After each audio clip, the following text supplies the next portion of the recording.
Zay. Lekker guys, excuse for the peculiar setting.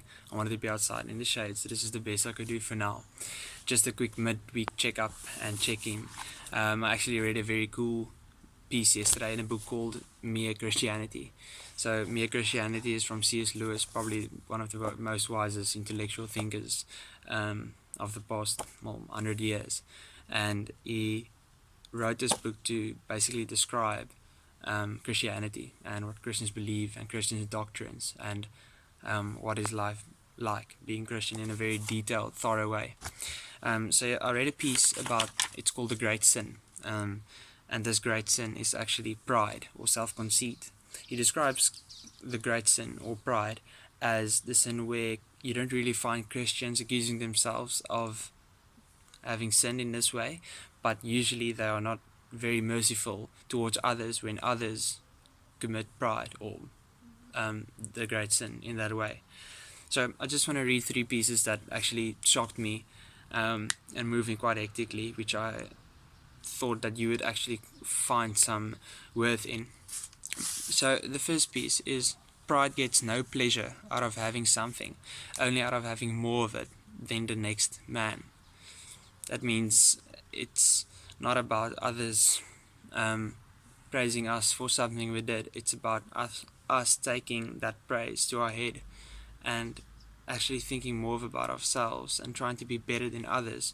It's not about being rich, it's about being richer. It's not about being clever, it's about being cleverer, and that is what causes pride. The second one, which is actually, the most hectic one in my opinion: as long as you are proud, you cannot know God. As long as you are proud, you cannot know God. A proud man is always looking down on things and people, and of course, as long as you are looking down, you cannot see something that is above you. If you don't acknowledge and realize that God is far above you, far greater, far better in every way, and that you are actually nothing compared to Him, then you are actually serving an imaginary God, and you might actually be very prideful in the way you live. So the third one, for pride is spiritual cancer. It eats up the very possibility of love or contentment or even common sense.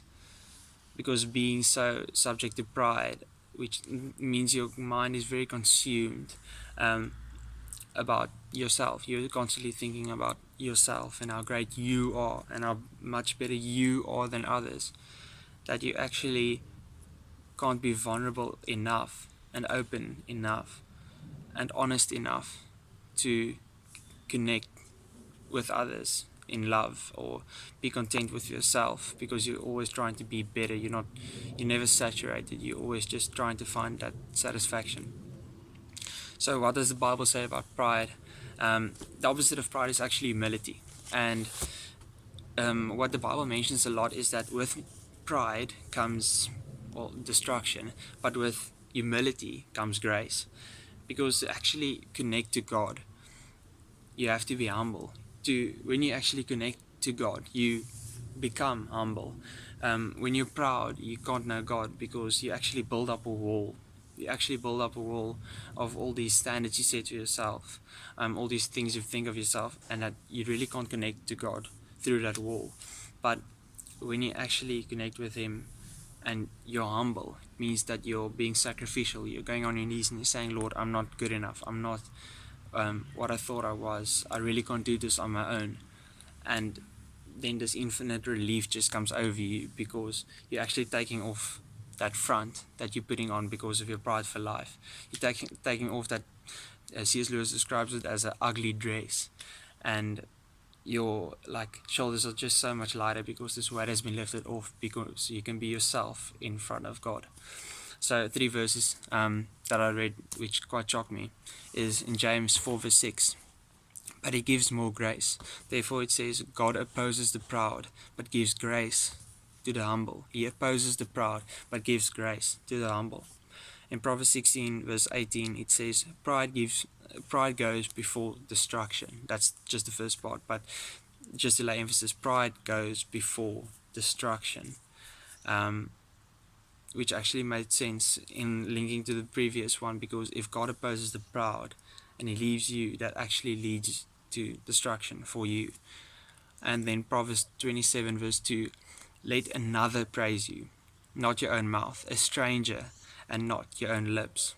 So just to mention again, like, pride is not when others praise you or say, well, listen, I'm so proud of you, or well done. Like, that's fine. That pleasure is healthy and it's godly.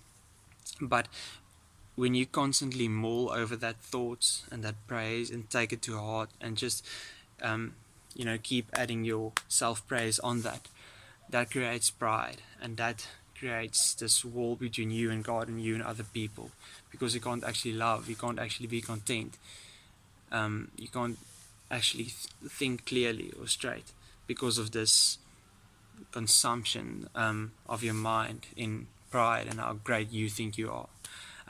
So yeah, that was quite hectic, but just something I wanted to mention. We'll definitely speak about this in a later time in the year, but yeah, I hope you have a good week, and then I'll check you again on Friday. Cool.